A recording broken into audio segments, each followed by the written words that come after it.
em caminhos onde só insisto em caminhos onde só insisto em caminhos onde persiste o amor.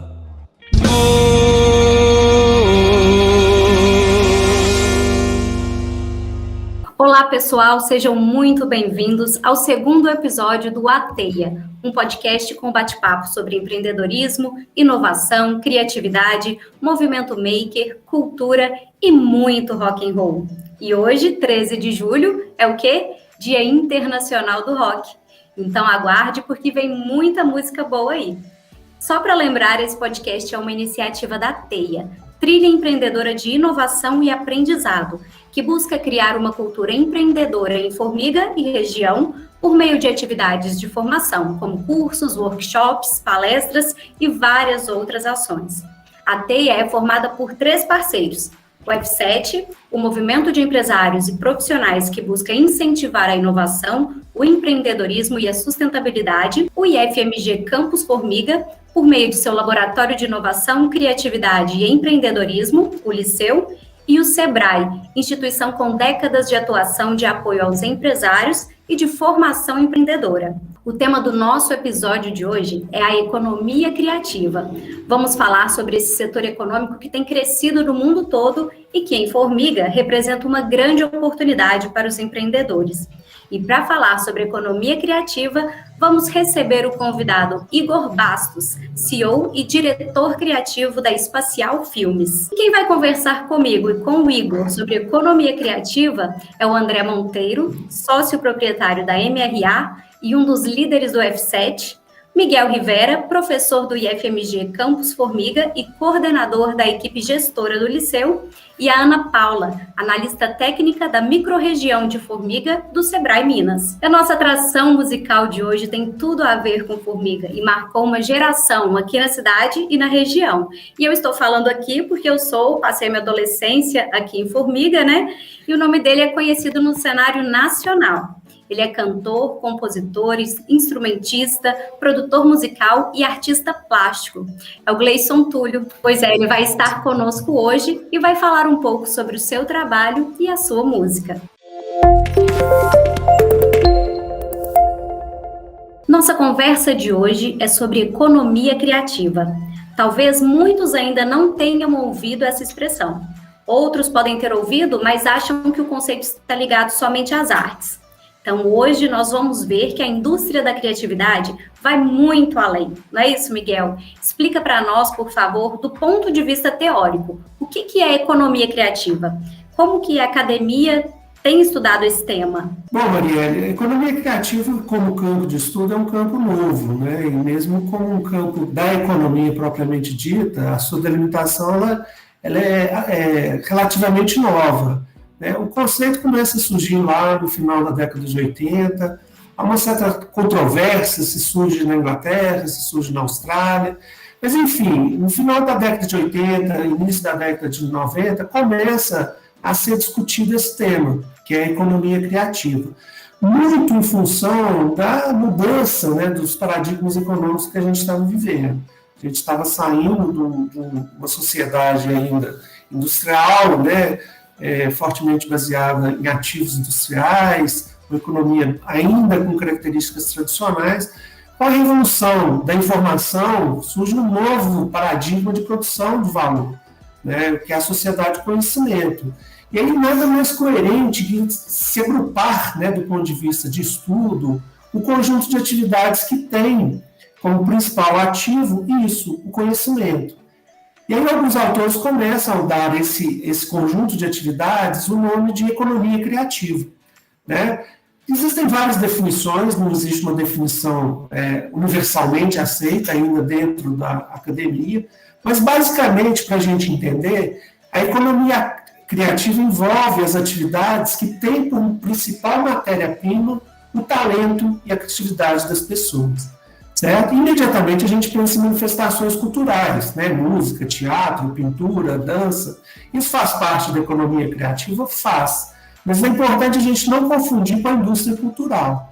A gente tem a característica da indústria criativa ou da economia criativa quando você envolve a produção de conhecimento numa perspectiva econômica também, mas não só econômica.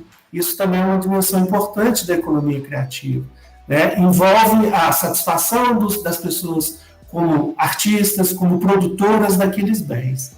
Bom, e em termos de classificação, de divisão, vários setores são enquadrados dentro dessa perspectiva da economia criativa.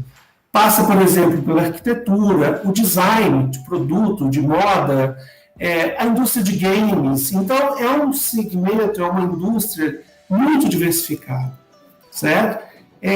No Brasil, aliás, no mundo, o impacto da economia criativa já vem sendo medido por várias instituições.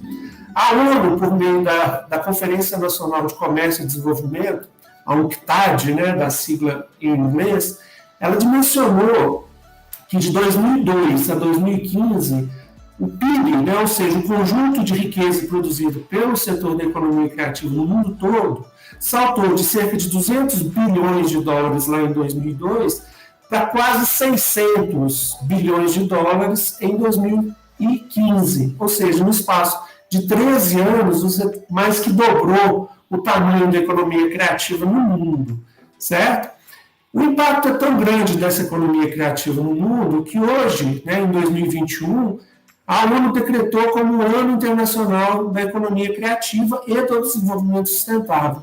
Então, ela juntou esses dois conceitos, esses dois campos de estudos, que têm uma interligação muito forte, e propôs para os países que celebrassem, desenvolvessem atividades tentando dinamizar, principalmente os países em desenvolvimento, dinamizar esses setores da sua economia. No Brasil, infelizmente, né, a gente já teve uma Secretaria de Economia Criativa a nível federal. Essa secretaria hoje não existe mais, é uma pena, né, mas você ainda tem algumas ações pontuais. Por exemplo, no estado do Rio de Janeiro, você tem uma Secretaria de Cultura e Economia Criativa, né? O estado do Rio tem desenvolvido muitas ações em relação ao desenvolvimento da economia criativa.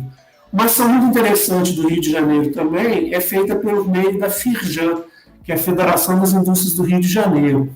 Ela produzia anualmente mapas da economia criativa no mundo inteiro, no Brasil todo, né? Identificando as atividades econômicas desse setor no Brasil todo. O último que foi publicado foi em 2018, relativo a 2018, publicado em 2019, né?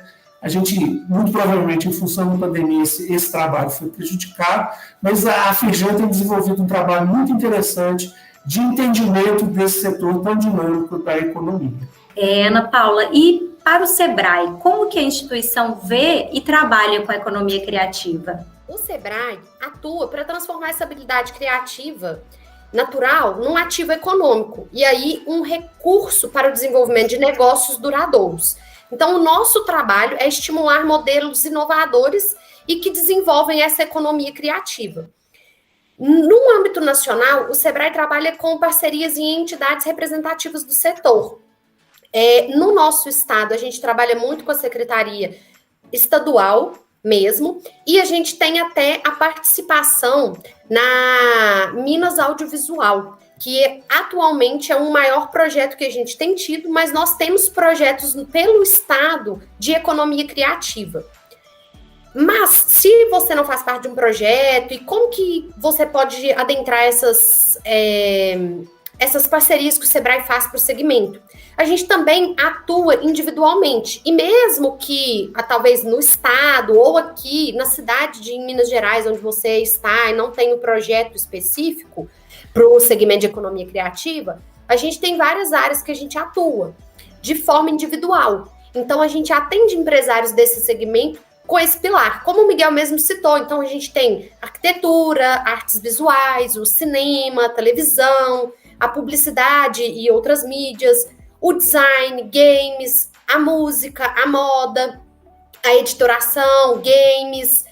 Esse é um mercado, num geral, que nós atuamos e que nós podemos apoiar os empresários e empreendedores desse segmento. Então, dentro da minha perspectiva, a economia criativa, ela é tudo aquilo que gera propriedade intelectual. Então, a partir do momento que você tem um trabalho, um serviço, que você elenca ele como inovador, mas você não possui a propriedade intelectual dele, ele não é dado como economia criativa. A economia criativa, ela é a partir do momento que você detém na sua mão a propriedade intelectual. Então, como é que isso é feito? Isso pode ser feito através de uma patente, isso pode ser feito através de uma publicação de um artigo, isso pode ser feito através de um registro dentro da Biblioteca Nacional. E aí, a partir do momento que você detém essa propriedade intelectual, aí você passa a explorar a criatividade. E aí o ramo do seu negócio passa a ser aquilo que você produziu intelectualmente. Então, se o seu negócio não produz propriedades intelectuais, ele não é de economia criativa. Porque isso é uma coisa que a gente tem que deixar claro, porque às vezes as pessoas acham inovação, isso é outro ramo, isso é outra coisa. O seu negócio, ele vai passar a ser um negócio dentro desse sistema, a partir do momento que você produzir. Como que isso pode produzir? Como é que o Sebrae pode organizar as cooperativas, esses grupos de empresários? Um exemplo muito claro é o selo de origem. O Joãozinho da Saroncred fez um trabalho de desenvolver o selo de proteína que vai no queijo. Então, o queijo, ele ganha um selo de origem. E a partir do momento que ele ganha um selo de origem e é patenteado o selo é patenteado, a marca é patenteada, o brand é patenteado, aí você começa a agregar valor naquele produto e aí ele passa a ser uma propriedade intelectual daquele processo de fazer queijo.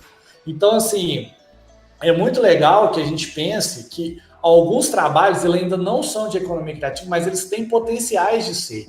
A partir do momento que você procura a academia, o Miguel, a partir do momento que você procura o Sebrae, e vai em busca de como registrar e tornar aquilo propriedade sua.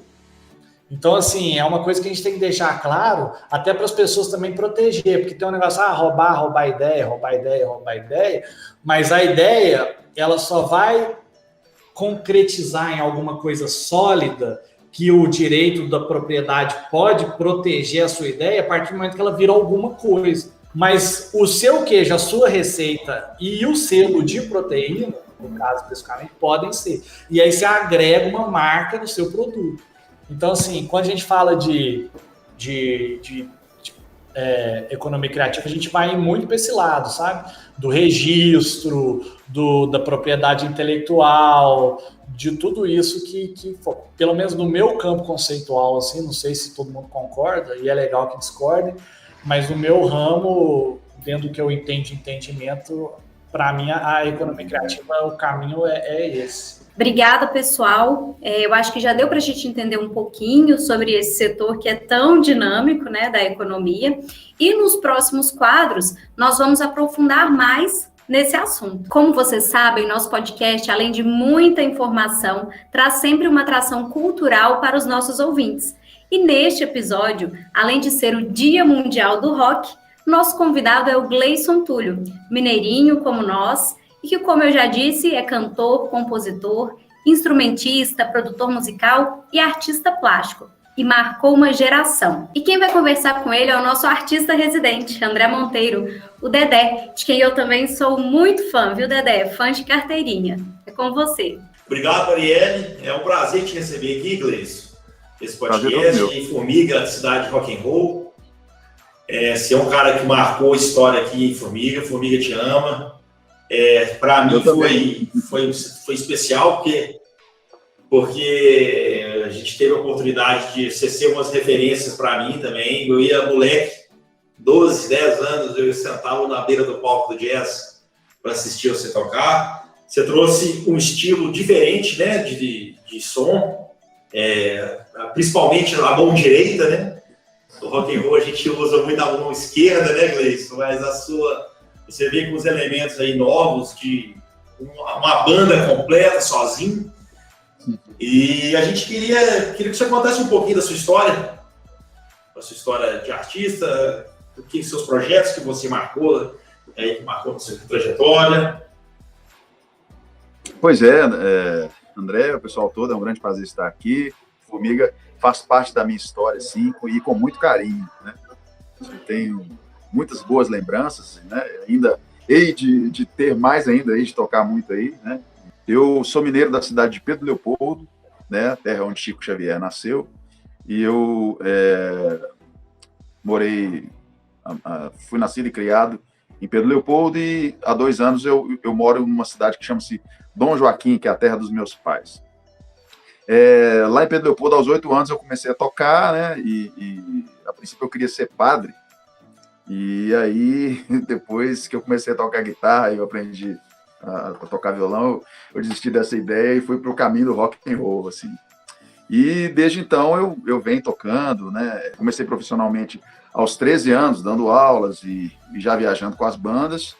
E aí, desde então, já tem, né, mais de 30 anos aí de carreira e, né, já rodei, não muito, mas também nem tão pouco, né? Já toquei em alguns países, já representei Minas Gerais aí em vários lugares do Brasil e do mundo.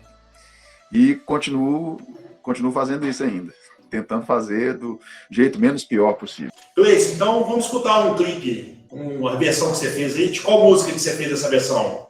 Essa versão é uma música que chama-se M79, de uma banda que é a minha banda preferida, Vampire Weekend, uma banda nova-iorquina muito legal, de indie rock. E essa versão é um clipe que eu gravei em 2012. Então com vocês aí, Gleice Antônio.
E agora, vamos de quadro Informe-se. Assinado o decreto que trata de direitos de liberdade econômica. A primeira notícia de hoje é sobre a assinatura pelo prefeito de Formiga, Eugênio Vilela, do decreto municipal número 8.829, que regulamenta dispositivos da Lei Nacional número 16.874, de setembro de 2019, que trata de direitos de liberdade econômica. O decreto, publicado em 14 de junho, estabelece normas de proteção à livre iniciativa e ao livre exercício da atividade econômica e dispõe sobre a atuação do poder público municipal como agente normativo e regulador. Essa notícia foi publicada no site da Prefeitura Municipal de Formiga.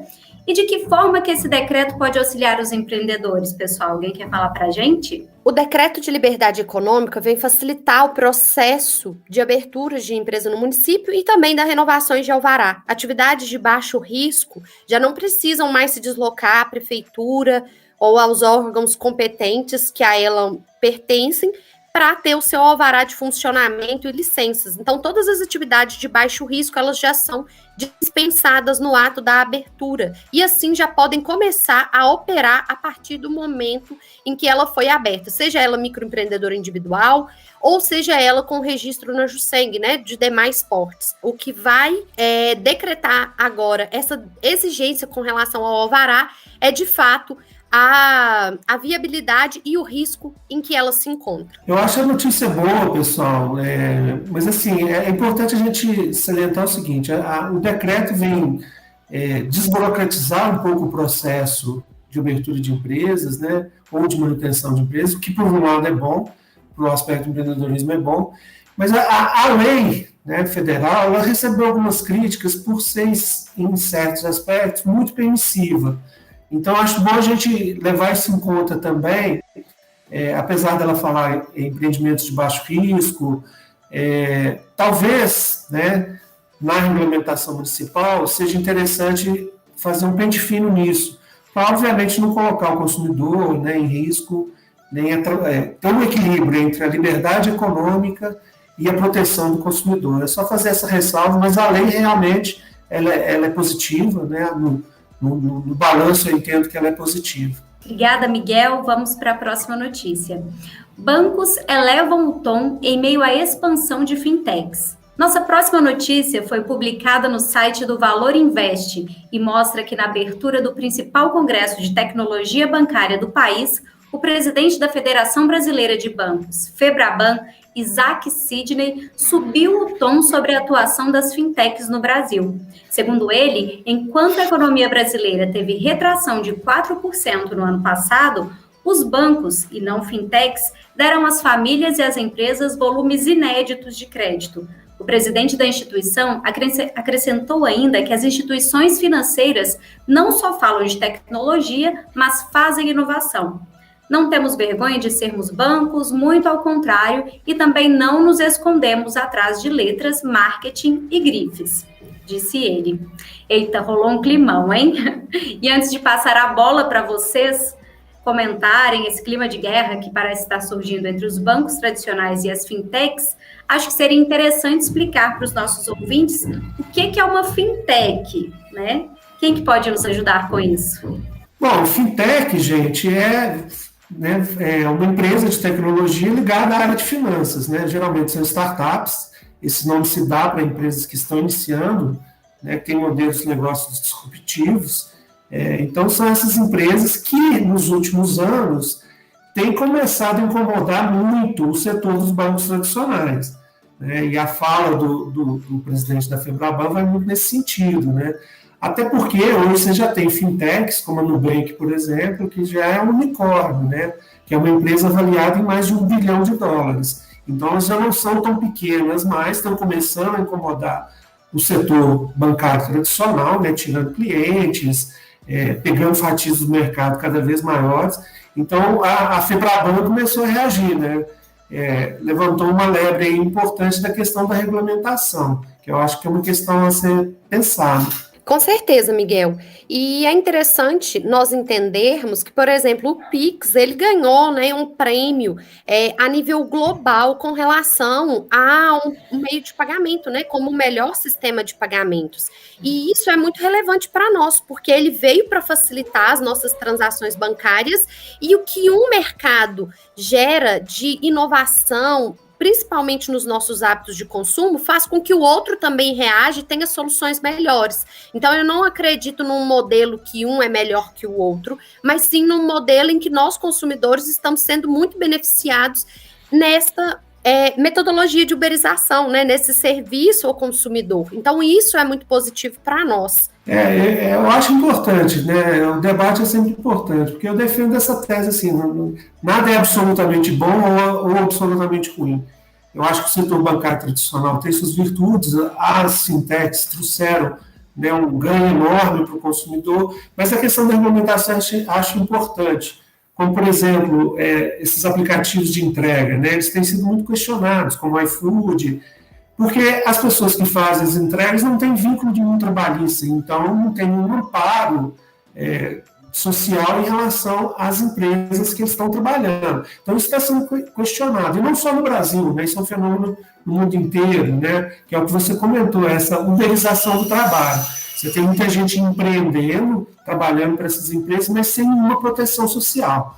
Então, até que ponto a nossa sociedade, ou cada país, vai aceitar isso? Então, eu acho que a discussão é sempre válida, né? Eu acho que a FEBRABAN, obviamente, está defendendo os interesses dos grandes bancos, mas ela traz à luz essa questão da discussão da regulamentação da atividade. Óbvio que a gente não quer burocratizar, não quer amarrar, mas a gente também tem que ter esse olhar de proteção dos trabalhadores, do consumidor, dos pequenos empreendimentos e por aí vai. E tem mais um clipe para nós? Tem sim. Esse clipe eu separei uma apresentação do meu primeiro disco de blues de 2008. Foi gravado no Teatro Dom Silvério, em BH, em 2008. Uma música do Robert Johnson, que chama-se Rambling on My Mind.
Gleice, a gente está falando muito da sua ligação aí com a Formiga.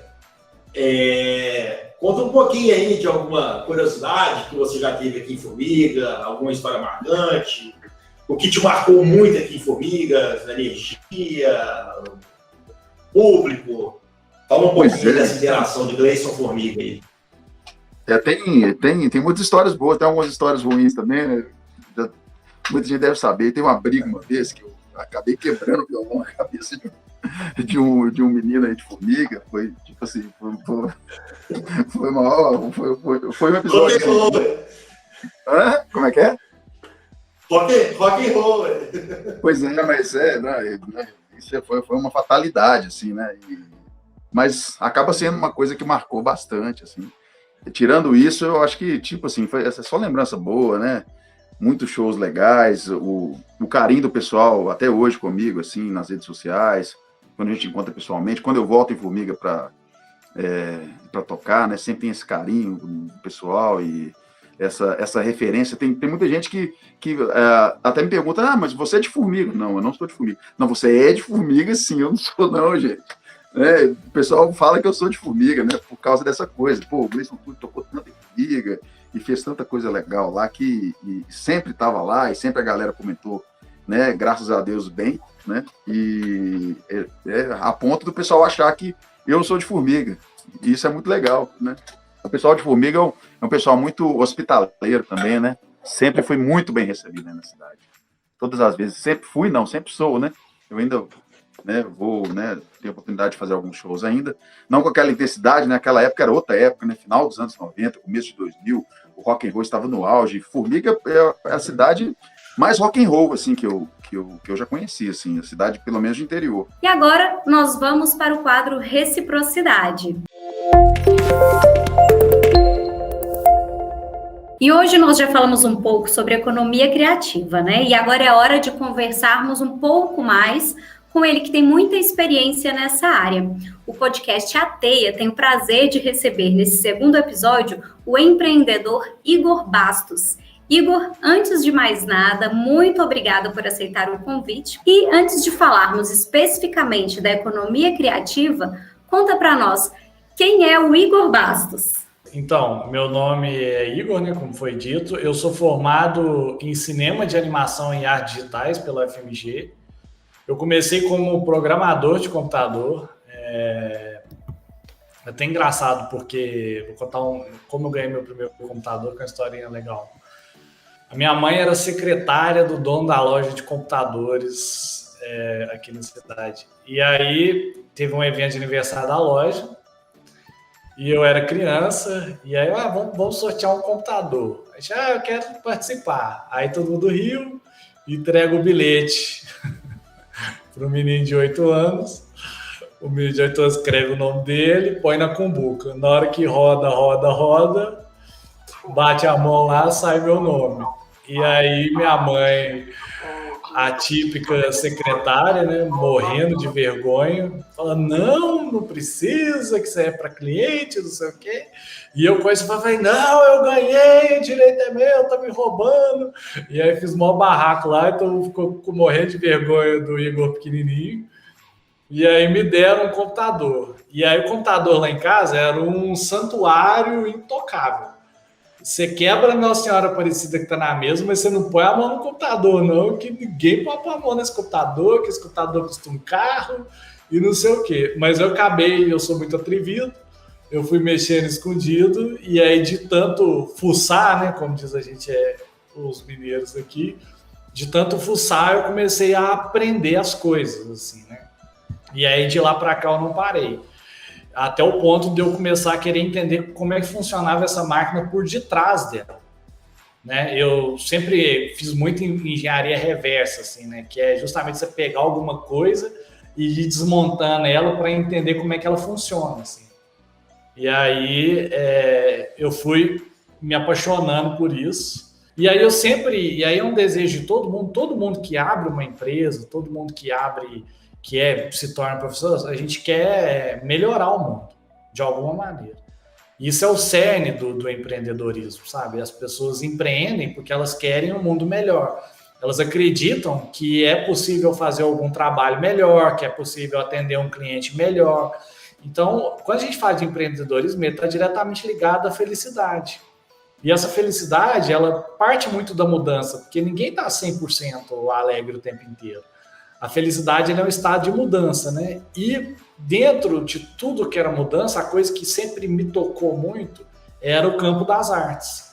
Então era isso, da música, do teatro, do filme, dos jogos. Isso mexia muito comigo, sempre mexeu muito comigo. E aí eu ficava pensando se era possível casar essas duas coisas, da arte com a tecnologia. Até o ponto que eu descobri esse curso lá, Cinema de Animação e Artes Digitais, da UFMG, que é um curso totalmente híbrido. Então, você faz, lógica, algoritmo de programação lá no ISEX, que é o Instituto de Ciências Exatas, e sai correndo para o outro lado do campus, porque você tem que aula de pintura daqui 15 minutos. E aí eu descobri esse campo, e aí dentro disso, eu comecei a estudar, comecei a envolver, e eu acabei me tornando monitor da matéria campo profissional, e eu fui me debruçando sobre os dados, estudando, até o ponto que eu vi que existia uma lacuna no mercado.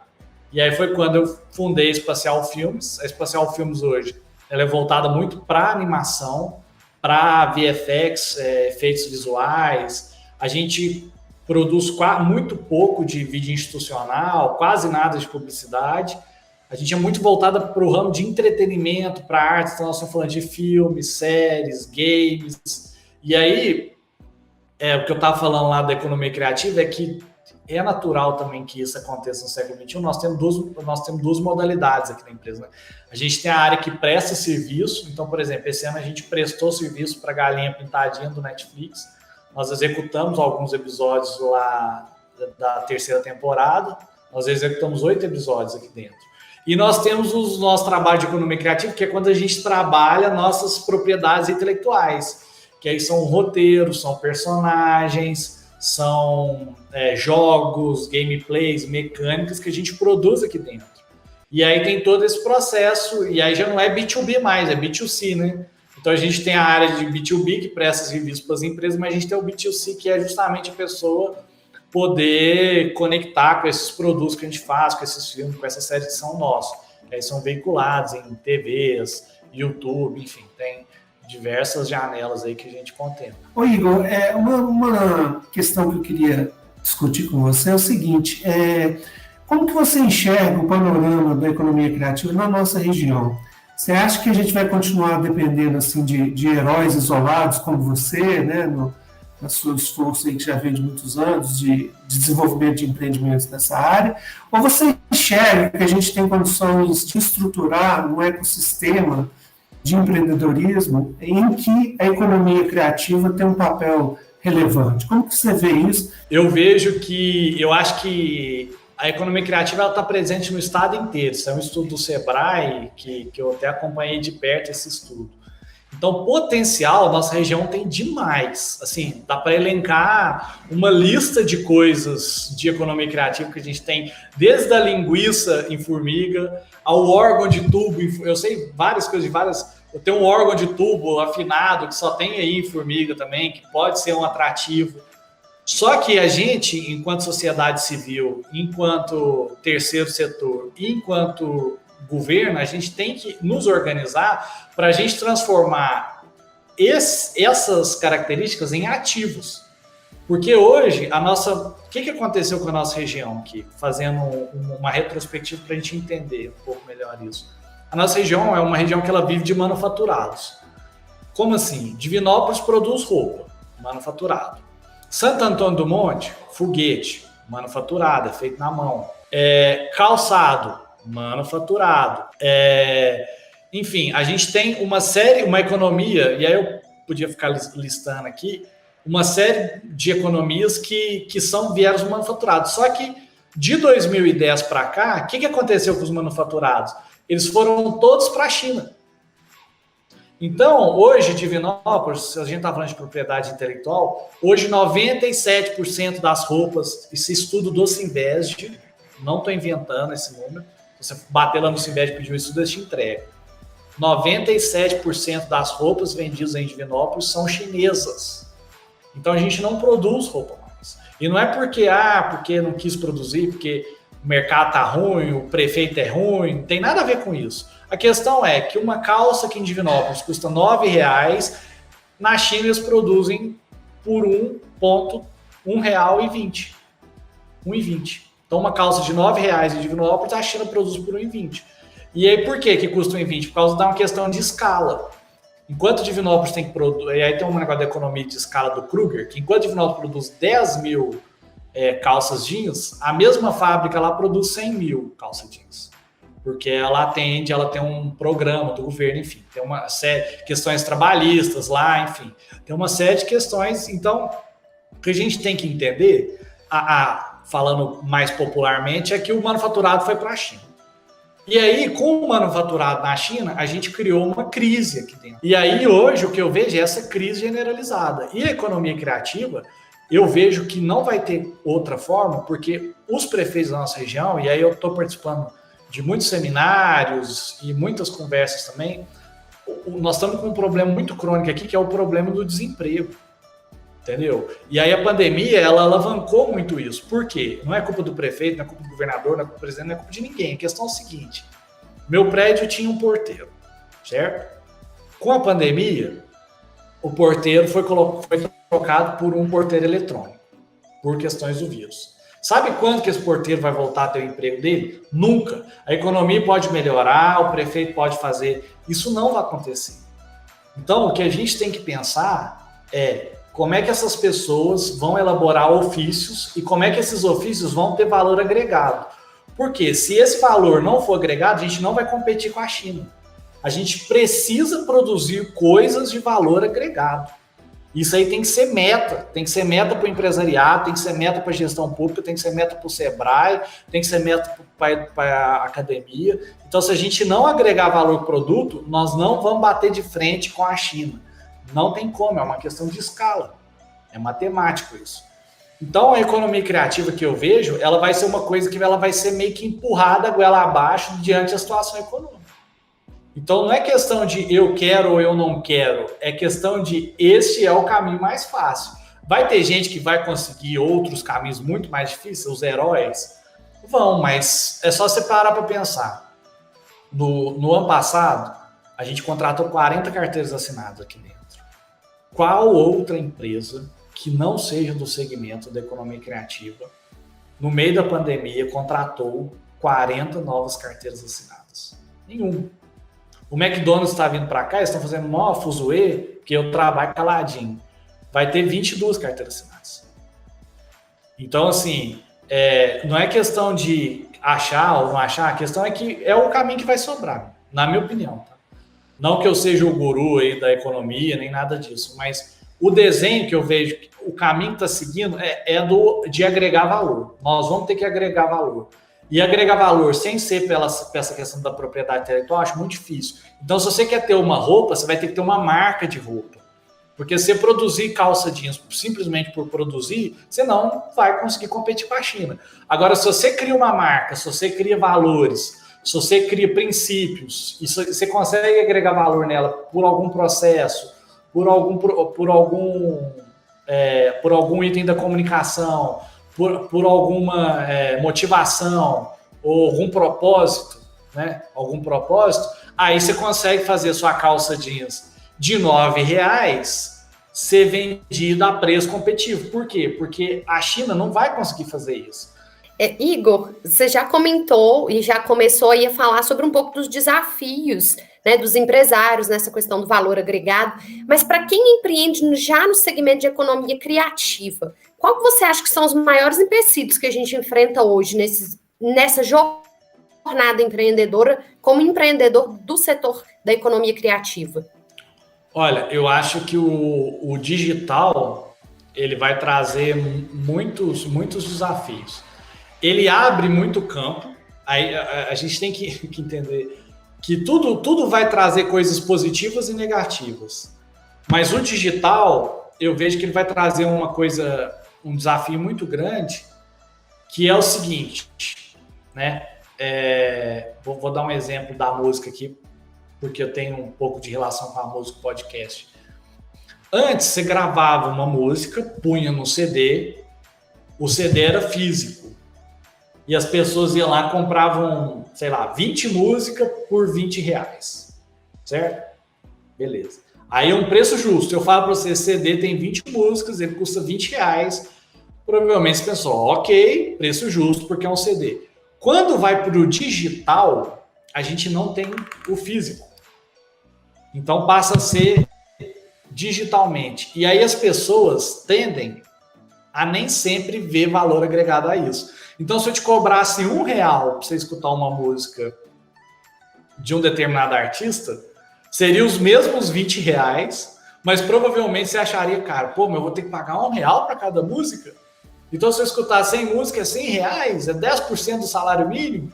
Então, assim, o fato do digital ter essa questão, tem essa questão escalonável, você gasta muito menos dinheiro para investir, para escalonar, mas ao mesmo tempo as pessoas têm mais dificuldade de ver valor agregado. Tanto que qual que é a estratégia que tem seguido? É o freemium, que eles falam, né? Que é o gratuito, mas tem a versão paga. Então, é os 30 dias da Netflix.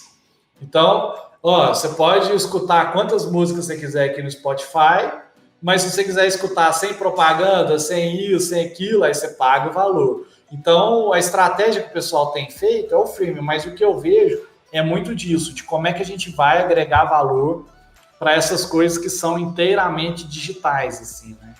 Eu acho que dentro de todo o escopo, assim, é muito grande. Porque, por exemplo, se você tentar viver de música só com as publicações nas plataformas de streaming, provavelmente você não vai conseguir, entendeu? Ele tem que ser uma fonte de renda extra. E aí você vai ter que fazer show, você vai ter que gravar música para não sei o quê, você vai ter que talvez tocar até em outros instrumentos. Então, assim, o agregar valor no digital é uma coisa que eu ainda tenho, eu acho que vai ser um grande desafio. Principalmente porque a economia está indo para uma onda de experiências, né? E aí, que tipo de experiências novas você vai conseguir trazer no digital? É um grande desafio, se você para pensar assim, né? E aí, a saturação também, né? Ah, tá saturado, vou gravar aula. Ah, mas eu vou vender como? Tá saturado. Aí vai ter que sentar com o Sebrae e fazer uma estratégia mais pesada, vai ter que pensar melhor, nichar, vai ter que nichar mais, afunilar mais o público. Então, assim, o que eu vejo é isso, assim, esse mercado digital, para mim, com essa migração de todo mundo para o digital e o valor agregado, as pessoas não conseguirem enxergar o valor agregado que tem. Igual, uma coisa que eu fico assim, você tem que trabalhar mais no Instagram. Cara, sabe o trabalho que dá trabalhar no Instagram, bicho? As pessoas assim, não, você tem que fazer... Cara, você sabe tem que fazer um canal no YouTube.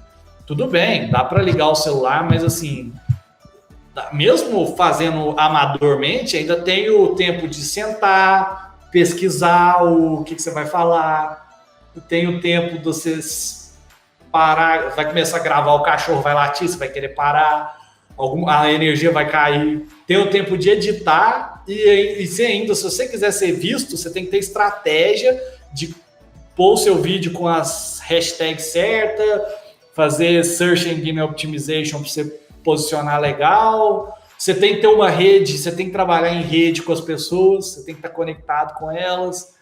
Então, assim, é só trabalhar melhor o Instagram, não é só não, é muito trabalho ainda, assim. Acho que é isso, assim. Igor, que conselho você daria para quem quer empreender no setor da economia criativa? O principal conselho que eu daria é começar pequeno. Comece pequeno, testa, sabe? Testa. Eu acho que o pessoal quer começar sempre lá em cima. Não é ganhar 1 milhão, é ganhar R$1 todo dia. É os pequenos hábitos, assim. Eu vejo que muita gente, às vezes, entra, fala, vou fazer um filme aqui, vou ganhar mais dinheiro que a Disney. Não vai. Sabe? Ganha R$1 todo dia. Depois que você vai ganhando R$1, vou ganhar R$1,50. Vou ganhar R$2 todo dia, R$3. Eu acho que a maior dica que eu tenho para dar é essa. Porque, às vezes, a gente fala de música, o cara começa a falar de Mozart, de Beethoven ou de Anitta. Sabe? Começa pequeno. Olha lá. Uma nota de cada vez. Então, acho que é isso. A maior dica que eu tenho para dar é essa. E testa, não tem medo de errar, vai errar. E persistência também. É um pouco isso. Começar pequeno e ter o máximo de persistência possível. Muito obrigado aí pelo conselho, pelo conhecimento aí que você passou para nós, Igor. Queria deixar uma mensagem final? Eu queria só agradecer mesmo aí a todo mundo, falar que boa sorte aí. no podcast. Tomara que o máximo de pessoas possíveis tenha aqui ao vivo, porque conheço o trabalho do Miguel, conheço o trabalho da Ana Paula, estou conhecendo agora o trabalho do grupo de vocês, mas só de ser um grupo de empresários eu já admiro muito. E aí, assim, é um trabalho fantástico e o que eu puder contribuir sempre, vocês podem me chamar. E é isso. Obrigado pela oportunidade de falar um pouquinho. E tamo junto. Vamos lá pela nossa região aqui para a gente melhorar e voltar no ranking lá de ser uma das melhores economias aí do estado. E em projetos atuais, a gente está vendo que você está movimentando em bastante com Sarau, tem as suas lives de segunda-feira. Vi também que você está soltando um documentário aí com a Emerson Nogueira, livros. Tem muita coisa, bicho. Pois essa coisa da poesia já tem muito tempo que eu escrevo, mas por essa dificuldade que a gente falou, antigamente era difícil para publicar e tudo mais, era caro. Aí eu fiquei muito tempo assim, com vários livros assim, para lançar. Eu sou mais de escrever poesia do que música. Eu tenho minhas composições também, mas eu escrevo muito. E agora, no mês passado, eu lancei meu primeiro livro, tem vários ainda para lançar. Tem o movimento do Clã da Poesia, né, que é uma confraria de poetas e escritores que a gente tem, que já tem mais de 100 poetas, né? A gente já publicou também a primeira coletânea do Clã da Poesia, que é um livro com todos esses poetas e tudo mais. E eu continuo, agora eu tô finalizando meu curso de gestão pública, depois eu quero fazer uma pós em ciências políticas e vou entrar para a guerra da política. No próximo ano eu devo já começar. Estou estudando, pegando embasamento teórico, né, a princípio, para, quem sabe, né, no próximo ano já tentar me entrar nesse meio também, que é uma coisa que eu quero fazer, como eu faço com a música, né, tentar fazer coisas que sejam diferentes como eu faço na música, e pioneiras, mas é um projeto que vai ser ou para o ano que vem, ou para frente, não sei ainda.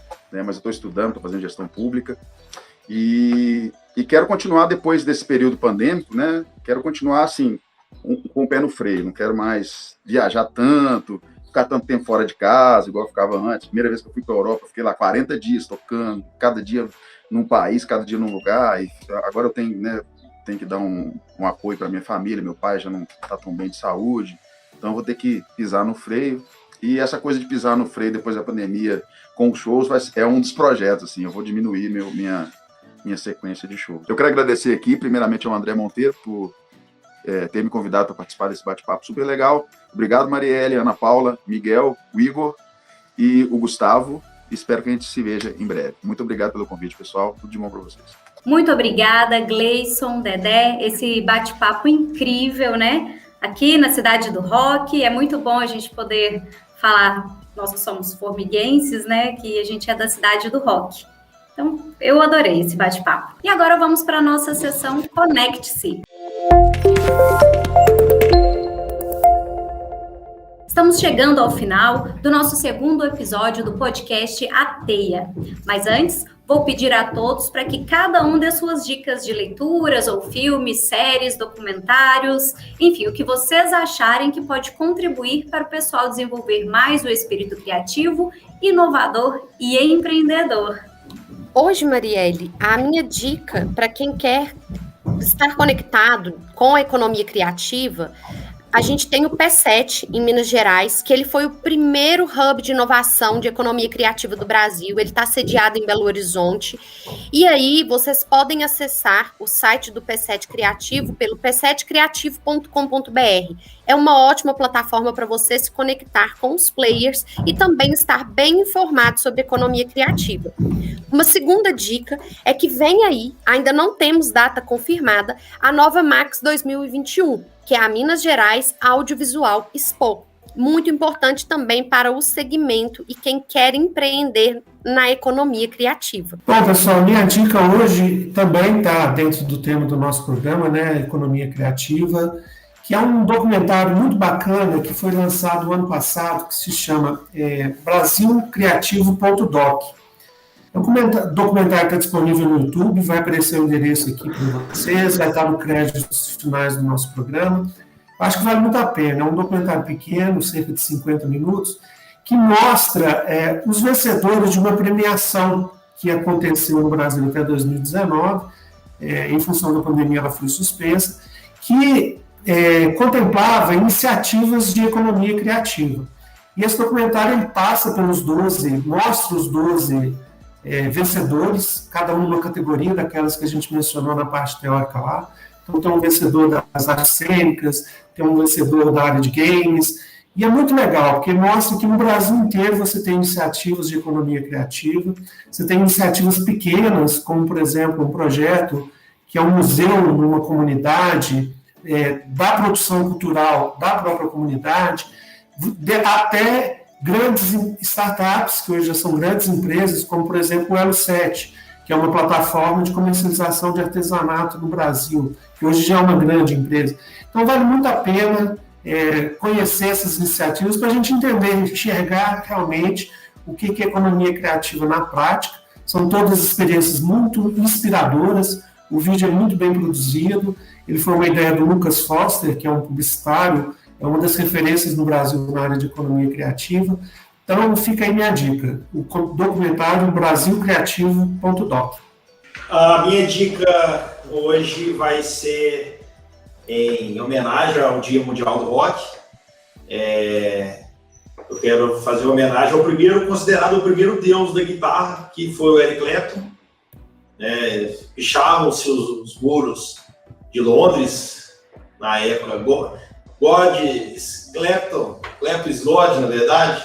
A segunda dica que eu quero dar é do Gleison Túlio, que é o nosso convidado musical, que todas as segundas-feiras aí no Instagram dele está fazendo Segunda Sem Lei, com Gley, que ele homenageou Raul Seixas e homenageia todo bom e velho rock and roll. E como o Miguel falou, né, essas dicas vão estar na descrição do episódio e em nossas redes sociais também. Então, fiquem de olho. Muito obrigada, gente. Nós chegamos ao final do nosso segundo episódio do podcast A Teia e agradecemos demais a audiência de vocês e voltamos a falar. Se você gostou, compartilhe com os amigos, com os colegas, vizinhos, no grupo do WhatsApp, da família, enfim, com todo mundo. E não se esqueça, o que queremos é fazer um bate-papo que faça sentido e contribua para o desenvolvimento de cada um de vocês. Então, enviem seus comentários, críticas e sugestões por meio das nossas redes sociais. A gente precisa muito saber o que vocês estão achando do nosso podcast, porque afinal ele é para vocês aí que estão nos ouvindo, nos assistindo, né? Agradecemos muito a presença mais que especial dos nossos convidados de hoje, o Igor Bastos e o Gleison Túlio. Muito obrigada e até o próximo episódio. Só existem caminhos